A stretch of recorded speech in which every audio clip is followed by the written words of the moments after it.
دجالیت کیا ہے؟ یہ جو دو شاخیں علم کی جا رہی ہیں، اگر ہینڈ ان ہینڈ، ہاتھ میں ہاتھ دے کر برابر چل رہی ہوں تو علم میں اسماء یا علم اشیاء یا سائنس اور ٹیکنالوجی آسمان تک پہنچ جائے، کوئی حرج نہیں، کوئی خرابی نہیں، اس لیے کہ علم ہدایت ساتھ ہے، کیا کرنا ہے کیا نہیں کرنا، کیا خیر ہے کیا شر، کیا جائز ہے کیا ناجائز، کیا بھلائی ہے کیا برائی، وہ علم موجود ہے۔ یہ ایک بہت بڑا باٹ جو ہے ترازو کے اس پلڑے میں پڑا ہے، تو ادھر کتنا بھی اضافہ ہو جائے کوئی پرواہ نہیں، یہ علم مضر نہیں ہوگا، یہ علم نقصان دہ نہیں ہوگا، یہ انسان کے لیے مہلک نہیں بنے گا۔ لیکن جب ان میں بعد اور فصل ہو گیا، اس علم سے انسان نے نگاہیں ہٹا لی، اب یہ یک رخا،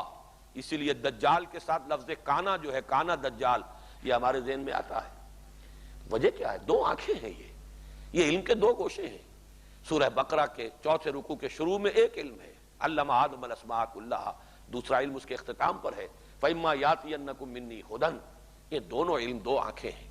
انسان اور انسانی، ان دونوں آنکھوں کو کھلا رکھے، ترقی کرے، راستہ دیکھے اور آگے چلے تو اس کے اندر کوئی برائی نہیں،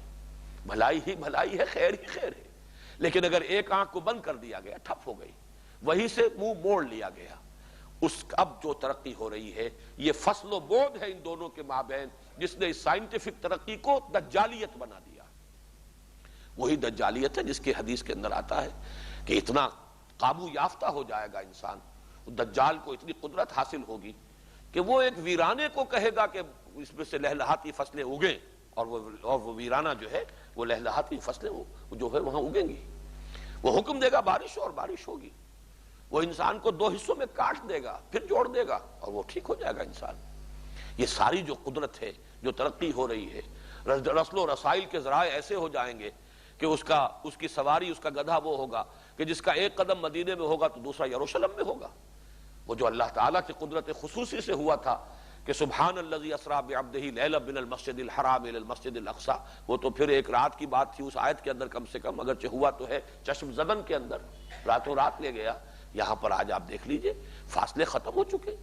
ترقی انسان کی اتنی ہے، سائنس اور ٹیکنالوجی، ظاہر بات ہے کہ یہ کسی اور جگہ سے نہیں آئی ہے، یہ اللہ کی عطا کردہ استعداد ہے۔ یہ علم وہی تھا، علم آدم الاسماء کلھا، جو آدم میں ودیت کر دیا گیا، جس کے لیے پورا ایپریٹس جو ہے وضع کر دیا گیا آدم کے وجود کے اندر، اس کے اندر ودیت کر دیا گیا، اسی کا ظہور ہے۔ لیکن اس کے ساتھ وہ علم ہدایت بھی اگر ساتھ ساتھ چلتا تو کوئی خرابی نہیں تھی۔ جب اس میں سے ایک شے کا سلسلہ رک گیا یا انسان نے اس کی طرف سے اپنی نگاہ پھیر لی، اب دوسری شے جو ترقی کر رہی ہے یہ دجالیت ہے۔ اور یہ جان لیجئے وہ دجال اکبر کا ظہور بھی اب کہیں دور نہیں ہے،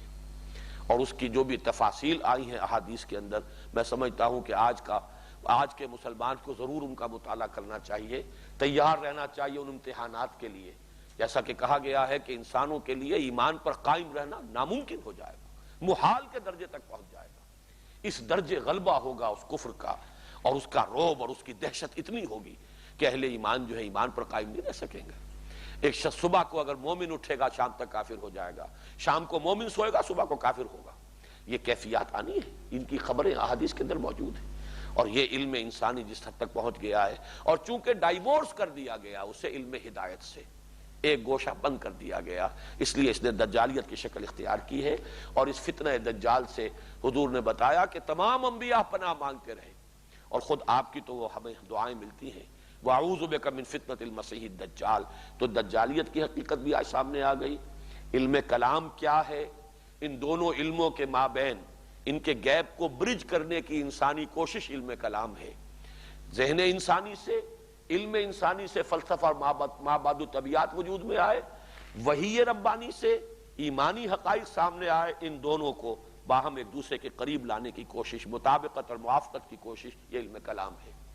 ادھر سے احکام آئے جن کے اجتماعی احکام جو ہیں اجتماعی زندگی سے متعلق، ان کا تعلق اور ربط ان سوشولوجی کے مختلف شعبوں کے ساتھ قائم کرنا، یہ گویا کہ علم کلام کا ایک دوسرا درجہ ہے، اس سے کمتر درجہ ہے اہمیت کے اعتبار سے، لیکن ویسے آج کی دنیا میں اس کی اہمیت شاید پہلے سے بھی زائد ہو گئی ہے،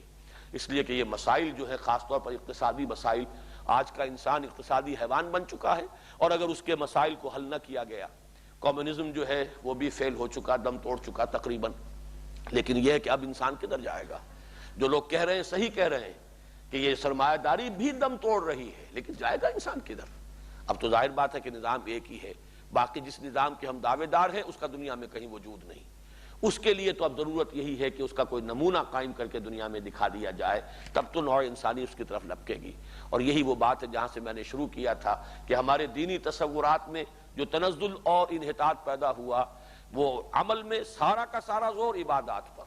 ساری گفتگو اس کے بارے میں، ساری نیکی جو ہے اس کا جو بھی ظہور ہوتا ہے انسان میں وہ عبادات کے اندر، ساری قوت اسی میں کھپ جاتی ہے۔ اصل وہ شے کہ وہ جو انسان کے اندر ایک تو علم کی اہمیت، علم میں ان دونوں شعبوں کی اہمیت، یہ نگاہوں سے اوجھل، پھر خاص طور پر عمل میں اجتماعی زندگی اور ایک عدل اجتماعی کا قیام، اس کی فرضیت کا تصور ہمارے ذہنوں سے نکل گیا ہے۔ اللہ تعالی ہمارے دینی تصورات کو اثر نو صحیح بنیادوں پر جامعیت کے ساتھ استوار کرے، اور جو اس کے عملی تقاضے ہیں انہیں پورا کرنے کی توفیق عطا فرمائے۔ اقول قولی ھذا واستغفر اللہ لی ولکم ولسائر المسلمین والمسلمات۔